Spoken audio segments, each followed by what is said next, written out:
Both tacos! How about that one? That's our new leaders right there. Big Silly! University of Montevallo, 24-96.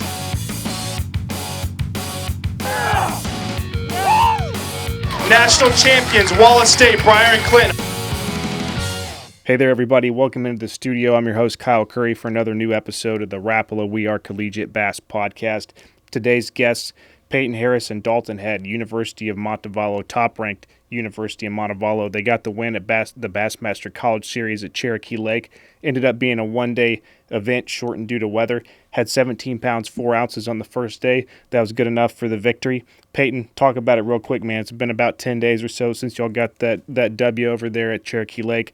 How awesome was that second major win for y'all in just a couple months to start 2023? It was awesome, man. It was really cool to be able to do that. We honestly had a tough practice in it. So, we weren't getting a ton of bites, but when we were getting bit, it was usually a pretty good one. So, we knew we had the fish, the size. We just didn't know if we had the quantity. But being able to go out there and execute and do what we did it was pretty awesome. We'll get into the details of how y'all caught them and things here in just a minute. But Dalton, I want to ask you as well. Entering this year, 2023, if I'd have told you back in November of 22 and said, hey, man, we're going to get to the first part of April and you guys as a two-angler team will have won a college national championship and a major event on the Bassmaster College Series, would you have signed on the dotted line and said, I'm all in for it?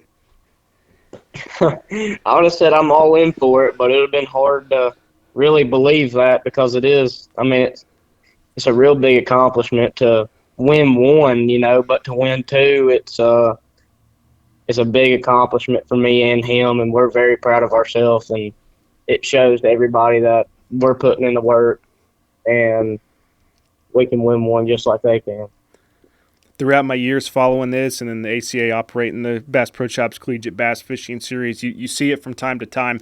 Different anglers and two-person teams, for that matter, can go out and dominate for a year, kind of get hot. It's a good pairing. Things work well, and you see them. They'll show up in the top 5, the top 10 here, win a national championship. And kind of this pattern you're working on, you see it play out, and that happens some out on the college series. Fun to watch you guys here over the last couple of months. Peyton, one thing I want to talk about is the diversity of the fisheries that y'all have competed on so far and gotten these wins at. So the national championship for MLF victory came at Lake Toho, shallow, fish responding, just coming off beds maybe. We talked to y'all about that, and you're fishing a little offshore, some grass, just typical Florida fishing in the late winter, early spring. Shift to this event here at Cherokee Lake. These fish now probably pre-spawn, early spawn, deep clear water. There's some smallmouth in play. A lot of diversity, as I already mentioned. They're just totally different playing fields, but y'all got the win at both. Tell me what that speaks to maybe your background from where you are back home playing effect, or just kind of how y'all were able to strategize and game plan and have success at two very contrasting fisheries. Yeah, down in Florida, we don't get to go down there very much, but we're just being from where we're from, Central Alabama, we do get to fish a lot of shallow, dirty water fishing for largemouth. So we weren't too uncomfortable in that one fishing for that. But up at Cherokee, heck, we don't get to fish for smallmouth very much. So, and I don't think him and I have ever weighed a 5-fish limit of smallmouth in our lives. So to be able to go up there and figure it out and be able to do that was pretty awesome. So it was a new experience for both of us, and just for us to be able to go up there and put it together and weigh what we did it was really awesome. Let's talk a little bit now about exactly how you caught them. I know that when we were speaking with you guys at Toho, I believe y'all were using your electronics, watched them out over grass, sharing spots a little bit. Cherokee Lake, you can do a little bit of the same, but it's different. Maybe a little more vertical fishing, different types of baits and presentations, light line, clear water, smallmouth in play to an extent. I want to say, as I was watching the weigh-in that day, I heard a lot more anglers talking about throwing jerk baits and kind of going down the bank that I would have expected at Cherokee this time of year. Dalton, tell us how y'all went out and caught the winning bag at 17 pounds, 4 ounces. We caught them all on a jerk bait.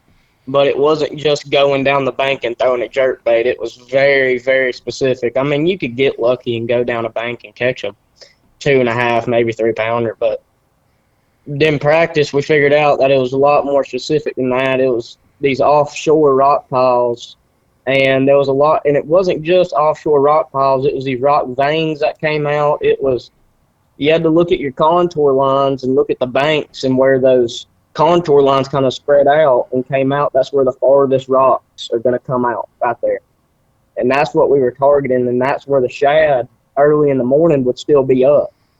And that's what happened that morning. We capitalized on it. Started on our first bank, and we had 15 pounds in 20 minutes. And it was just a lot more specific than people thought it was. Peyton, tell me, how do you get keyed in on something like that? Is that from experience over the years when you're out there during practice? How do you take the time to go into every little detail? You know, you've only got a certain amount of days, depending on what class and your team travel allows you to get in ahead of a tournament. And so to be able to find this type of stuff, sometimes it's just as simple as you ran over it, you found it, there it is, and other times it really is a targeted pattern that you're going in looking for every little intricacy to locate a spot like this that'll win you a tournament. Starting out in practice, we were kind of doing what everybody else was doing, going down the bank. But we noticed with the forward-facing sonar and the Panoptics that whenever we would get bit, we would notice that the rocks on Panoptics were coming out a lot further than everywhere else that we were fishing. And we just that kind of clued us in when we would get bit, and we would watch them come up off these deeper rocks out, and not necessarily deep, but like 8 to 10, 12 foot of water out there. And we would watch them come up off these rocks on a jerkbait and eat it. And that just keyed us in that these fish aren't necessarily tucked up right on the bank like a lot of people thought they were. They were still out off of it, and I guess a little pre-spawn. So that's what it just kind of keyed us in, just paying attention to our electronics and paying attention while we're fishing and not just going through the motions. Hear that more and more these days at every level of competitive bass fishing, even recreational fishing for that matter, and not even bass, crappie as well. Live Scope, Garmin Panoptics Live Scope, the new Live Scope Plus, all those systems that the anglers are able to run, shows you everything, all kinds of detail under the water. And if I recall right, I want to say maybe at Toho y'all were doing something similar with the different bait. I think maybe a bladed jig over grass as opposed to jerk baits over rocks. Dalton, talk about the patience that it requires. You know, that's one thing Wade always harps on when he's out there on the water. He said, you want to watch it, but at the same time you're scared to watch live scope because you realize how many fish you get your bait in front of that don't bite throughout the day. What's it like? You're in a crunch time. You've got 8 hours to catch them, and you're seeing half the lake swim up to your bait and come away, but then you're seeing big fish also commit and bite. Just the anxiousness, the moments watching that and then landing those fish. What's it like being able to kind of almost play video games out there bass fishing? It's awesome because I don't think we'd have keyed in really the color also without live scope. Because I probably went through 8-9 colors during practice trying to figure it out. But when you found that one color they were eating, it's like you get 4 or 5 followers, and now you're like actually catching like at least 3 of those followers or 2 of those followers. You're catching those, and that's what really made the difference. And staying way off those fish made a big difference too. And I don't think we'd have done any of it without it, honestly. I imagine you could have caught a few without it, but it wouldn't have told us to stay like way off those banks. Like we're staying 140 foot off these banks and letting these fish have the maximum amount of time to follow the bait and eventually commit to it. That's awesome. It's wild to see the footage we get in off the water, and as you watch all kinds of television and live coverage across different levels of competitive bass fishing and the electronics and the technology and what LiveScope's doing for the sport. It's really fun to see these fish bite and see big fish come up and bite. Anglers are able to dial in and know exactly what kind of fish is swimming up to their lure. Crazy, unreal. When I started fishing as a kid with a little push button reel on the bank out of the back of my grandpa's truck, I'm not that old, and I would say that I never would have thought this would be a possibility in my lifetime. Glad it is, though, because it's making fishing a lot more exciting. We're talking with Peyton Harris and Dolton Head from top-ranked University of Montevallo, in first place for the Bass Pro Shop School of the Year presented by Abu Garcia. This victory here going to go a long ways towards what we've already talked to y'all about, the potential for a three-peat. Peyton, when y'all go into that week there at Cherokee, what was the goal? What did Coach send y'all in there with? It seems like almost every major event this spring, Montevallo's got at least 2, if not 3 teams in the top 10, just your top 2 count at most of the events that have been contested so far. But 2 teams in the top 10 or at least in the top 20, keeping the momentum rolling. This victory is only going to help.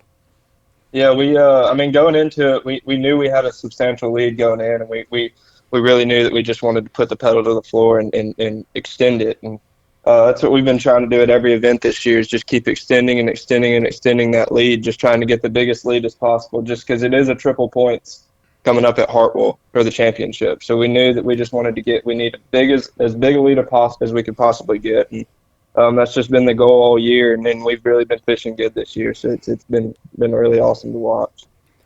Dalton, when you'll get a win like that, we've witnessed it at some of our events where guys almost, let's see if I got this right, 2 years ago now, James and Chance at the Pickwick Slam, which our upcoming event is the Pickwick Slam presented by Evolution Fishing, returning back to Pickwick, the site where they won 2 years ago. And I remember being on the stage and looking around, the whole team's there, man. You've got also people, because we were in Alabama at the time, people from your school and people that help at the university are there cheering y'all on. And just to have that support, when you get a major victory like that, you can hear the guys back there rooting you on. It really is a team sport. That's the beauty of the Bass Pro Shop School of the Year presented by Abu Garcia. It rewards the whole team for what the team does in a year. How cool is it to know that you've got that support behind you when y'all go out and do well like you did at Cherokee? Man, it's awesome. It's you wouldn't want it any other way. I mean, it's almost like a movie, you know. It's like you get up there and you weigh your bag and you know you got a shot, and it's not just you happy up there, antsy, just sweating bullets.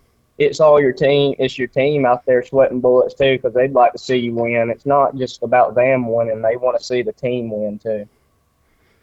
Talking about how important this next month or so is as we get towards the end of the season. Like Peyton mentioned, we're going to crown the School of the Year winner for the Bass Pro Shop School of the Year presented by Abu Garcia at Lake Hartwell following the conclusion of Day 2 of tournament competition. That will be a triple points event. The Pickwick Slam presented by Evolution Fishing taking place next weekend at ACA double points event. Next weekend, really important as we go forward here. 2 major college double points tournaments. Bassmaster will be up at the James River, which you guys are going to attend. We're going to be down at Pickwick Lake for the Pickwick Slam presented by Evolution Fishing. Peyton, going into next week, what is the significance of those 2 to 3 days of tournament competition, knowing the amount of points that are on the line, the opportunity for a team to come up and get you, or maybe even a chance for Montevallo to go even further ahead? Talk about leading up into next weekend, how y'all be thinking about that and playing that out, as you know that a lot of points are on the line those couple days. There are a lot of points on the line, and I think we the size of our team, us having a really big team, is going to help us a lot, because we're able to have our full 10 boats at the Bassmaster, and then have a bunch of boats still going to Pickwick to be able to perform there. So I mean, this is really a time that we need to take advantage of it, be able to jump on it, because there's a lot of teams that are going to struggle with not having a bunch of boats at each tournament. So Montevallo being as big as we are, we really got a good advantage here with the being able to have a bunch of boats at both of them. So this is really what we've been talking about, is taking advantage of this week right now and trying to even build our lead even further. Registrations are coming in. We're going to have a good showing there at Pickwick Lake for the Pickwick Slam presented by Evolution Fishing. As we mentioned, the last time that we'll be out on the trail for the Association of Collegiate Anglers and Bass Pro Shops Collegiate Bass Fishing Series before we go to Lake Hartwell for the end-of-year Boat U.S. Collegiate Bass Fishing Championship presented by Bass Pro Shops. Dalton, we've got about a little over 30 days right now as we talk. That's all that's left for college bass fishing history to possibly culminate at Green Pond Landing there at Lake Hartwell in Anderson, South Carolina in a little over a month. That history being, if Montevallo wins, first team ever to win the title 3 times. On top of that, we'll have done it 3 years in a row. Talk a little bit, man. I know we probably asked the same question just a few weeks back when we had y'all on for the MLF National Championship interview, but tell me, what's it mean? Has things kind of ramped up as we get closer? Are you getting more anxious? Does it feel a little more real? How are you feeling emotions-wise to know that you'll have a chance as a team to create history? Yes, sir. It is really special to be here at this college during such a special time, because this really could be something really special for the team. I mean, winning 3 in a row would mean a lot. It'd put it's not like the university isn't on the map. It'll put it really on the map then. It's like this place really generates some hammers, and it's going to prove that to everybody that, I mean, we're going to try to win. If we win 3, we're going to try to win 4. But, man, it's just a good feeling to know that we're a part of this and that we're putting points towards it, and we got a bunch of people on the team putting points towards it, and it's just really special to be a part of, hopefully, a 3rd School of the Year trophy. This is an exciting part of the season for sure. We're starting to wind down, but it really feels like it's starting to heat up at the same time.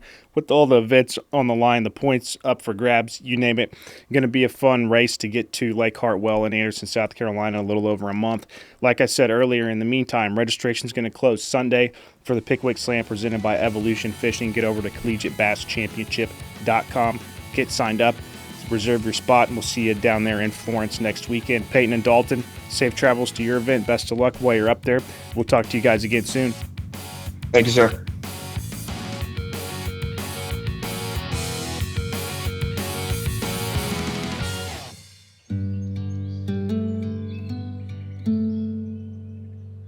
Fishing is all about connecting with nature. Then grabbing nature by the lip and holding it up for a picture.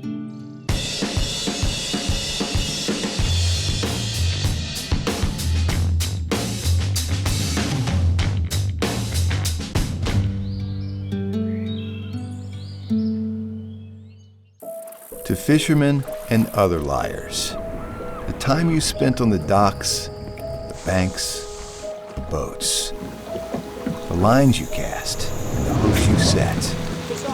These moments you share with the people you love, the fish you never forget, and the tales that get taller with every retelling. Make memories that'll last a lifetime with Bass Pro Shops and Cabela's. Your adventure starts here.